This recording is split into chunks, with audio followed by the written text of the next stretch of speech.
Assalamualaikum, this is Zaifa. আজকের ভিডিওতে Bangladesh police force এবং তাদের অর্গানাইজেশনের ব্যাপারে ছোট্ট একটি আলোচনা করব।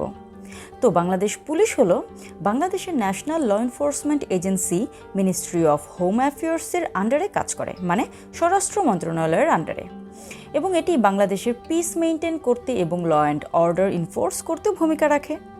পুলিশরা প্রত্যেকের সিকিউরিটির কাজের পাশাপাশি ক্রিমিনাল জাস্টিস সিস্টেমেও রোল প্লে করে, এবং আমাদের লিবারেশন ওয়ারের সময় পুলিশ বাহিনীর খুব ইম্পর্টেন্ট একটা রোল ছিল। তো বাংলাদেশের পুলিশ ফোর্সটা কিভাবে তৈরি হলো চলুন দেখে নেই এর হিস্ট্রিটা। তো 1947-এ সাবকন্টিনেন্ট কান্ট্রি বিভক্তি মানে ভাগ হওয়ার পর বাংলাদেশের পুলিশ ফোর্সের নাম প্রথমে ইস্ট বেঙ্গল পুলিশ করা হয় এবং পরে ইস্ট পাকিস্তান পুলিশ করা হয়। হাউএভার এটি ব্রিটিশ রুলিংয়ের সময় পর্যন্ত সেম লাইনেই কাজ করতে থাকে।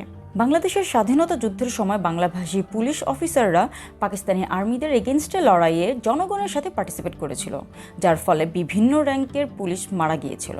রাজারবাগ এবং কুষ্টিয়ায় বাঙালি পুলিশ সদস্যদের প্রতিরোধ বাংলাদেশের স্বাধীনতা যুদ্ধের সময় সশস্ত্র সংগ্রামের প্রথম অধ্যায় হিসেবে বিবেচিত হয়, এবং পরে বাংলাদেশ পুলিশ 2017 সালের জানুয়ারিতে রাজারবাগ পুলিশ লাইনে একটি লিবারেশন ওয়ার মিউজিয়াম প্রতিষ্ঠা করে, মানে মুক্তিযুদ্ধ জাদুঘর যেটা। তো 1971 সালের 16 ডিসেম্বর একটি ইন্ডিপেন্ডেন্ট কান্ট্রি হিসেবে বাংলাদেশের অভ্যুদয়ের পর পুলিশ ফোর্সকে স্বীকৃতি দেওয়া হয় এবং ন্যাশনাল পুলিশ ফোর্স হিসেবে রোল প্লে করে তারা। আর ইদানিং পুলিশের ড্রেস নিয়ে বা লোগো নিয়ে যেই আলোচনা হচ্ছে, এই লোগো কিন্তু সেই স্বাধীনতার পর থেকেই পুলিশ নৌকা স্যাম্বলটাই ইউজ করছে। তো বাংলাদেশ পুলিশের কিছু অর্গানাইজেশন আছে, চলুন আমরা অর্গানাইজেশনগুলো একটু দেখে নিই। বাংলাদেশ পুলিশ মূলত আইজিপি মানে ইন্সপেক্টর জেনারেল অফ পুলিশের আন্ডারে থাকে এবং তার কমান্ডেই পুলিশকে সেভারাল ইউনিটে ডিভাইডেড করা হয়। তো পুলিশের ইউনিটগুলো হলো সাবন্যাশনাল ইউনিট, এর মধ্যে রয়েছে রেঞ্জ পুলিশ, মেট্রোপলিটন পুলিশ।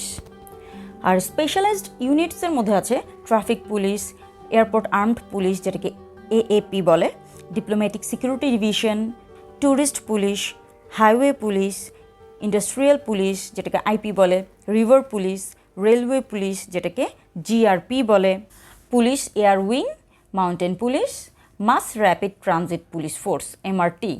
আর স্পেশালাইজড ব্যাটালিয়ন্সের মধ্যে আছে special security and protection battalion যেটাকে এসপিবিএন বলে, স্পেশাল আর্মড পুলিশ এসএএফ বলে, range police and range reserve force RRF, rapid action battalion RAB RAB যেটা আমরা জানি, আর্মড পুলিশ ব্যাটালিয়ন এপিবিএন। আর স্পেশালাইজড টিমের মধ্যে আছে স্পেশাল ওয়েপন্স অ্যান্ড ট্যাকটিক্স সোয়াট যেটাকে আমরা বলি SWAT, crisis response team CRT, anti terrorism unit ATU, bomb disposal unit, canine unit. তো ইন্টেলিজেন্সের ক্ষেত্রে কিছু ব্রাঞ্চ আছে, যেমন special branch SB, detective branch DB যেটা এখন বহুল আলোচিত, counter terrorism and transnational crime যেটাকে সিটি বলে, police internal oversight PIO, cyber security and crime division, telecommunication and information management. তো ইনভেস্টিগেশন ইউনিটের মধ্যে রয়েছে criminal investigation department CID, police bureau of investigation PBI. তো পুলিশদের কিছু ইনস্টিটিউশনসও আছে, যেমন police headquarters PHQ, police staff college Bangladesh PSC, Bangladesh police academy Sarda BPA, police training centres PTCS. আর specialised training centre like DTS, TDS, FTS, তো এরকম বিভিন্ন এক্সেট্রা আরও আছে। তো পুলিশের লাইনে যেতে হলে অবশ্যই সিলেকশনের এবং ট্রেনিংয়ের একটা প্রসেস আছে, চলুন সেটা দেখে নিই।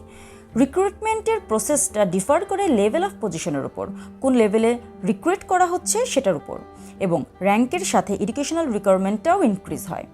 অ্যাসিস্ট্যান্ট সুপারিনটেন্ডেন্ট অফ পুলিশ মানে এএসপি এবং সাব ইন্সপেক্টর মানে এসআই এবং সার্জেন্ট পদের ক্ষেত্রে মিনিমাম ব্যাচেলার্স ডিগ্রি থাকতে হবে, আর কনস্টেবলের ক্ষেত্রে এসএসসি পাস থাকতে হবে, এবং এই তিনটি ধাপেই রিক্রুট করা হবে, মানে এএসপি, এসআই বা সার্জেন্ট এবং কনস্টেবল। তো এসপি মূলত Bangladesh civil service, Bangladesh police একাডেমির মাধ্যমে Bangladesh public service commission BPSC যেটা বলি দ্বারা এএসপি নিয়োগ করা হয়, আর এসআই নিয়োগ করা হয় পুলিশ হেডকোয়ার্টার্সের মাধ্যমে, আর কনস্টেবলকে ডিস্ট্রিক্ট লেভেল থেকে নিয়োগ করা হয়। তো এর ট্রেনিং প্রসেসটা কি? পুলিশের জবের মূল পার্ট হচ্ছে ট্রেনিং, যেটা সব লেভেলেরই করতে হয়। তো বাংলাদেশ পুলিশের মেইন ট্রেনিং ইনস্টিটিউশন হলো বাংলাদেশ পুলিশ একাডেমি, যেটা 1912 সালে সারদাতে এস্টাবলিশড হয়। আর পুলিশদের এএসপি থেকে ডিআইজিতে ট্রেনিং করানো হয় পুলিশ স্টাফ কলেজে, যেটা 2000 সালে এস্টাবলিশ করা হয় ঢাকাতে। আমাদের পুলিশের ট্রেনিং সেন্টারেও আছে পুলিশ ট্রেনিং সেন্টার, মানে পিটিসি যেটা বলি, ইন টাঙ্গাইল, রংপুর, খুলনা অ্যান্ড নোয়াখালীতে। এবং ডিটেকটিভ ট্রেনিং স্কুল ঢাকাতে এস্টাবলিশ করা হয় 1962 সালে। তো ট্রেনিং ইনস্টিটিউশনগুলো চলুন একটু দেখে নিই। Police staff college Dhaka, Bangladesh police academy Sarda যেটা রাজশাহীতে, পুলিশ ট্রেনিং সেন্টার টাঙ্গাইলে, police training centre Rangpur, police training centre Khulna, আরেকটা আছে পুলিশ ট্রেনিং সেন্টার নোয়াখালী।